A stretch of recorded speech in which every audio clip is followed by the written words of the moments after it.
So hello friends, अगर आपने अभी तक चैनल सब्सक्राइब नहीं किया है तो चैनल को जरूर सब्सक्राइब करें ताकि वीडियो के नोटिफिकेशंस आप तक पहुंचते रहें।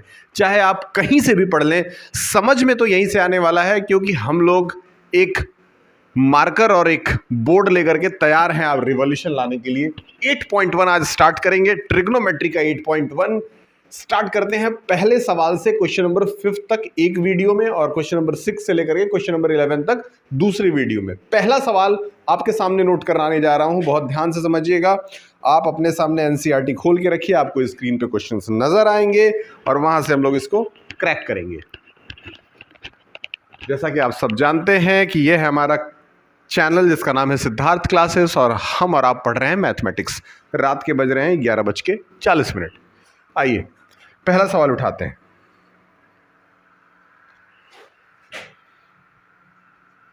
इन ट्रायंगल, दोस्तों एक ट्रायंगल है A B C. A B C एक ट्रायंगल है, आपके सामने मैं बना देता हूं खूबसूरत सा ट्रायंगल। बहुत छोटा सा ट्रायंगल बनाऊंगा आपके लिए। देखिए, ये आपका सी है, ये आपका बी है और ये आपका ए है। बहुत ध्यान से समझिए। इसमें ये आपका बी सी जो है वो 7 सेंटीमीटर दे रखा है, ये 24 सेंटीमीटर दे रखा है। कह रहा है कि आप इसमें बताइए क्या क्या। सबसे पहले आपको निकालना है साइन ए की वैल्यू। साइन ए निकालना है, कॉस ए निकालना है। क्वेश्चन नंबर 2 पे आते हैं तो आपको साइन सी निकालना है और कॉस सी निकालना है। ठीक है, ये आपके हो गए क्वेश्चंस। और आइए अब हम इसको करते हैं क्रैक। बहुत सिंपल है। सबसे पहला काम हमें ये करना है कि पाइथागोरस के अकॉर्डिंग हमें तीसरा साइड निकाल लेना है। पाइथागोरस के अकॉर्डिंग अगर हम तीसरा साइड निकालते हैं तो तीसरा साइड हो जाता है ए सी का square is equal to A B का स्क्वायर प्लस बी सी का स्क्वायर। आइए ए सी का square is equal to A B की वैल्यू देखिए 24 है दोस्तों। 24 का स्क्वायर प्लस बी सी का स्क्वायर है 7 का स्क्वायर। ए सी का स्क्वायर इज इक्वल टू 24 का स्क्वायर 576 प्लस 7 का स्क्वायर 49। ए सी का square is equal to 576 plus 49, 9 6 15, 15 carry 1 5 1 6। यहाँ आ रहा है दोस्तों 6 to 5। A C under root 6 to 5 आ गया आपका 25। इस तरीके से हम लोगों ने इसको क्रैक कर लिया और ये हमारा आ रहा है 25, यानी कि ये साइड हमारा क्या आ गया 25 सेंटीमीटर दोस्तों। अगर ये 25 आ गया, इसके बाद हम इन फॉर्मूलों का इस्तेमाल करते हैं। आइए सबसे पहले आपको बोला है साइन ए निकालने के लिए। साइन ए बहुत ध्यान से समझिएगा। साइन ए का फॉर्मूला होता है P अपॉन H। ठीक, अगर साइन ए बोला है यानी कि आपको ए वाले एंगल पे खड़े होकर के सामने देखना है और आपको परपेंडिकुलर खोजना है, तो इसके सामने जो भी होता है वो परपेंडिकुलर होता है, मैंने आपको बता रखा है। तो ये 7 आपका परपेंडिकुलर होगा और हाइपोटेनस जहां तक आपको पता है कि 25 होना चाहिए। पहला सवाल क्रैक हो गया। अब आते हैं कॉस ए पे। कॉस ए की अगर बात करें तो फॉर्मूला होता है बी अपॉन एच। अभी देखिए ए पे खड़े होकर के पी की वैल्यू ये थी, तो जाहिर सी बात है कि बी की वैल्यू 24 हो जाएगी और एच की वैल्यू 25 हो जाएगी। ये हो गया हमारा। अब आते हैं दोस्तों, करते हैं साइन सी। साइन मतलब P अपॉन एच, लेकिन इस बार वैल्यू बदल गई है। बदल करके वो हम लोगों को C पर रह करके इसको देखना है। तो अगर हम C पर आते हैं यानी कि C पे खड़े होते हैं, परपेंडिकुलर आपका आ जाता है 24 डिवाइडेड बाई H आ जाता है 25। इसके बाद आपको कॉस C निकालना है। कॉस C अगर निकालें तो कॉस का फॉर्मूला होता था B upon H is equal to हो जाएगा B अपॉन एच। तो B अपॉन एच की वैल्यू अगर देखें, C पे खड़े होकर के बेस जो है वो दोस्तों 7 है और H की वैल्यू आपकी 25 है। तो इस तरीके से आप पहला क्वेश्चन बहुत आराम से क्रैक कर सकते हैं। पहले क्वेश्चन को देख करके हमको लग रहा है कि ट्रिग्नोमेट्री बहुत ईजी होगा, लेकिन इतना ईजी होता तो सारे बच्चे मैथ्स में टॉप करते। इतना ईजी है नहीं, अभी कहानी बाकी है। तो ये पहला सवाल था। पहला सवाल हम लोगों ने बड़े आराम से क्रैक किया, लेकिन आप मुझे अगर फॉलो करते जाएंगे तो ज़रूर से ज़रूर मैं आपको विश्वास दिला सकता हूं कि हर सवाल आपके लिए बहुत आसान हो जाएगा। आइए इसको इरेज करते हैं, इसको इरेज करके आगे निकलते हैं।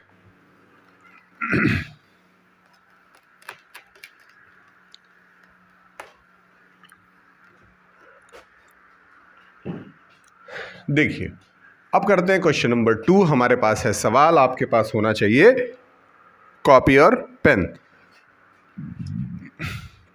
दोस्तों ये रहा क्वेश्चन नंबर 2। क्वेश्चन नंबर 2 में कह रहा है, बहुत ध्यान से समझिए, ये क्वेश्चन नंबर 2 है और क्वेश्चन नंबर 2 में हमारे पास दे रखा है एक शानदार सा ट्रायंगल। ट्रायंगल के अंदर ये P है, ये Q है और ये R है। दोस्तों कह रहा है कि आपका परपेंडिकुलर यहाँ पे 12 सेंटीमीटर दिख रहा है, ये 13 सेंटीमीटर दिख रहा है और ये आपका Q है, ये आपको नहीं पता है दोस्तों, ये आपकी 90 डिग्री है। अब सवाल में कह रहा है इन द फिगर आपको निकालना क्या है, आपको 10P माइनस कॉट R की वैल्यू इसमें कैलकुलेट करनी है। बहुत सिंपल है, बहुत आराम से करेंगे, बस सावधानी से आप एक बार देखते रहिए। आप अपने दिमाग को इधर उधर ना करें, क्योंकि एक बार दिमाग हटा तो फिर दुर्घटना घटा। क्वेश्चन देखते हैं। देखिए सबसे पहला काम जो हमें करना है वो यही करना है कि इस ट्रायंगल के अंदर 2 साइड्स दिए हैं, तीसरा निकालना है। हम पाइथागोरस थ्योरम अप्लाई करते हैं। पाइथागोरस थ्योरम यहाँ लगाते हैं तो P R is equal to, P R यानी hypotenuse is equal to P Q का स्क्वायर प्लस क्यू आर का स्क्वायर। अगर हम इस चीज़ को पुट कर देते हैं तो ये हो जाता है 13 का square is equal to P Q आपका 12 का स्क्वायर हो जाता है और क्यू आर की वैल्यू आपकी क्यू आर की स्क्वायर हो जाती है। बहुत अच्छी बात है। 13 का स्क्वायर हो जाता है 169 माइनस 12 का square 144 is equal to Q R का स्क्वायर। अगर क्यू आर के स्क्वायर को निकालते हैं तो 169 में से 144 जाता है तो आता है आपका 25। अगर आप क्यू आर निकालने के लिए उसको अंडर रूट कर देते हैं तो अंडर रूट में 25 इज इक्वल टू आ जाता है आपका 5। तो इस तरीके से इसको हम लोगों ने क्रैक कर लिया। अब यहाँ पे वैल्यू रखनी है तो देखिए 10P है, जाहिर सी बात है परपेंडिकुलर अपॉन बेस होगा और कॉट R है तो बेस अपॉन परपेंडिकुलर होगा। चलिए ये तो पक्का है। लेकिन 10P है तो 10P यहाँ है, यहाँ के लिए परपेंडिकुलर आपका 5 है और बेस आपका 12 है। माइनस अगर हम कॉट R पे आते हैं तो कॉट R है तो कॉट के लिए परपेंडिकुलर ये है तो हमें बेस लेना होगा और यानी कि दोनों हो गया माइनस और आंसर आ गया हमारा 0। इस तरीके से हो गया हमारा क्वेश्चन नंबर 2। अब हम चलेंगे क्वेश्चन नंबर 3 पे। क्वेश्चन नंबर 3 के लिए मैं इसको रब कर देता हूं।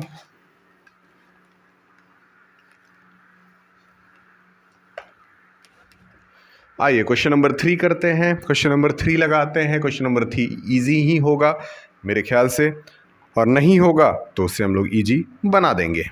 आइए क्वेश्चन नंबर 3। क्वेश्चन नंबर 3 क्या कह रहा है, कह रहा है इफ अगर साइन ए की वैल्यू, अगर साइन ए की वैल्यू 3/4 है दोस्तों, तो आपको पहली चीज़ जो निकालनी है वो निकालनी है कॉस ए की वैल्यू और दूसरी चीज़ जो निकालनी है वो निकालनी है tan ए की वैल्यू। अब इससे आसान तो कुछ हो नहीं सकता है। आइए एक सवाल लगाते हैं। सबसे पहले हम ले लेते हैं एक ट्रायंगल। इस ट्रायंगल के अंदर आपको इसको A मान लेते हैं, इसको B मान लेते हैं, इसको C मान लेते हैं। साइन की वैल्यू है 3/4 यानी कि सीधा मतलब है कि परपेंडिकुलर आपका 3 है। परपेंडिकुलर आपका कितना है 3 है और हाइपोटेनस हम लोगों ने ले लिया 4। तो 3 और 4 ये 2 साइड हम लोगों को पता है। अब आते हैं तीसरे साइड पे। अगर हम AC कैलकुलेट करना चाहें दोस्तों तो AC का स्क्वायर इज इक्वल टू हो जाएगा AB का स्क्वायर माइनस BC का स्क्वायर। तो AC का स्क्वायर इज इक्वल टू हो जाएगा 4 का स्क्वायर माइनस 3 का स्क्वायर। तो AC का स्क्वायर इज इक्वल टू हो गया 16 माइनस 9 यानी कि AC इज इक्वल टू हो जाता है √7। √7 हम लोगों ने निकाल लिया। अब इसको हम लोग यहाँ पुट कर देते हैं तो ये हो जाता है √7। आइए अब बहुत ध्यान से क्वेश्चन कॉस ए का वैल्यू निकालते हैं। कॉस ए की वैल्यू अगर निकालना है चाहे तो फॉर्मूला हो जाएगा B/H। अगर ए पे खड़े होते हैं तो बेस आपका √7 हो जाता है और H आपका 4 हो जाता है। उसी तरीके से tan A निकालते हैं दोस्तों। tan A is equal to होता है परपेंडिकुलर अपॉन बेस और यहाँ परपेंडिकुलर अगर ध्यान से देखें तो परपेंडिकुलर कौन सा हो जाएगा खड़े होकर के, परपेंडिकुलर अपॉन बेस है तो A पे खड़े होकर परपेंडिकुलर आपका 3 हो गया और बेस आपका √7 हो गया। इस तरीके से ये भी हम लोगों ने क्रैक कर लिया। अब हम चलते हैं क्वेश्चन नंबर 4 की तरफ। आई होप कि आपको ये समझ में आ रहा होगा।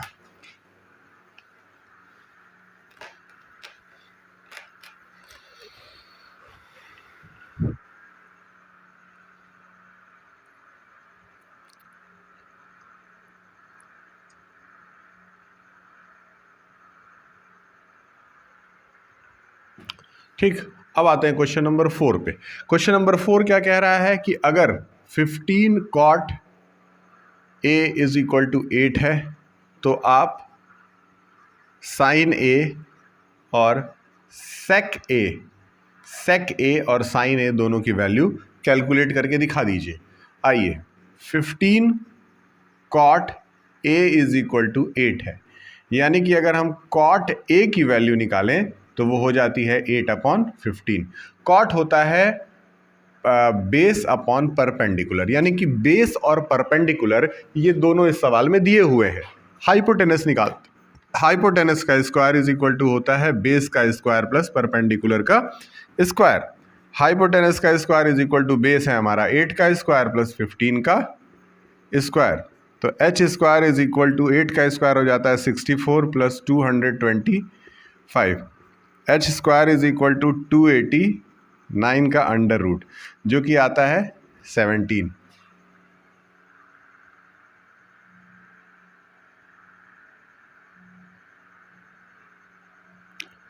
आ गया एच। अब आइए साइन ए निकालते हैं। अगर हम साइन ए निकालते हैं तो साइन ए हो जाता है P बाई एच। परपेंडिकुलर हमारा दिया हुआ था दोस्तों 15 और एच हम लोगों ने 17 निकाल लिया। इसके बाद सेक ए पूछा था, तो सेक ए का फॉर्मूला होता है एच बाई बी। और एच की वैल्यू क्या है दोस्तों? तो एच की वैल्यू है हमारी 17 एच। और बी क्या है दोस्तों? बी क्या है? बी 8 है। ये हो गया हमारा क्वेश्चन नंबर 4। अब हम चलते हैं क्वेश्चन नंबर 5 पे।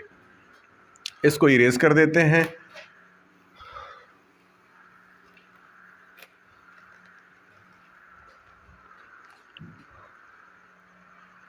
क्वेश्चन नंबर 5 देख लेते हैं। जी हाँ, सेम उसी तरीके से है। सबसे पहले कह रहा है क्वेश्चन नंबर 5 में कह रहा है कि अगर sec theta is equal to 13/12 दे रखा है तो आपको सबकी वैल्यू बतानी है। साइन थीटा बताना है, कॉस थीटा बताना है, टेन थीटा बताना है, कॉसिक थीटा बताना है, सेक थीटा बताना है और कॉट थीटा भी बताना है। आइए ऊपर की 3 वैल्यूज लिखते हैं। पहले देखिए, सेक जो होता है दोस्तों वो h बाई बी होता है, h बाई बी होता है, सॉरी हाँ h बाई बी होता है। तो यहाँ पे हमको p पता नहीं है। p का स्क्वायर इज इक्वल टू होता है h का स्क्वायर माइनस b का स्क्वायर। तो p का square is equal to h होता है 13 का स्क्वायर माइनस 12 का स्क्वायर। तो p square is equal to 169 minus 144। इसको अगर मैं माइनस कर दूं तो 25 आ जाता है और अंडर रूट करने पे दोस्तों 5 आ जाता है, यानी कि p हमें पता चल गया। अब आइए, साइन का वैल्यू होता है p/h। तो p आपको पता है 5 और हाइपोटेनस आपको पता है 13, पहली वैल्यू निकल गई। कॉस थीटा होता है आपका b/h। तो देखिए साफ साफ b हमको पता है 12 और हाइपोटेनस हमारा है 13। 10 होता है परपेंडिकुलर अपॉन बेस, और परपेंडिकुलर की वैल्यू 5 है और बेस की वैल्यू है हमारी 12। ये 3 वैल्यूज निकल गई। अब अच्छी तरह पता है साइन का उल्टा कॉसिक होता है, तो यानी कि ये हो जाएगा 13/5। सेक, कॉस का उल्टा सेक होता है तो 13/12, और कॉट का उल्टा 10 का उल्टा कॉट होता है तो 12/5। इस तरीके से क्वेश्चन नंबर 5 भी हम लोगों ने क्रैक कर लिया। अब हम चलते हैं क्वेश्चन नंबर 6 की तरफ।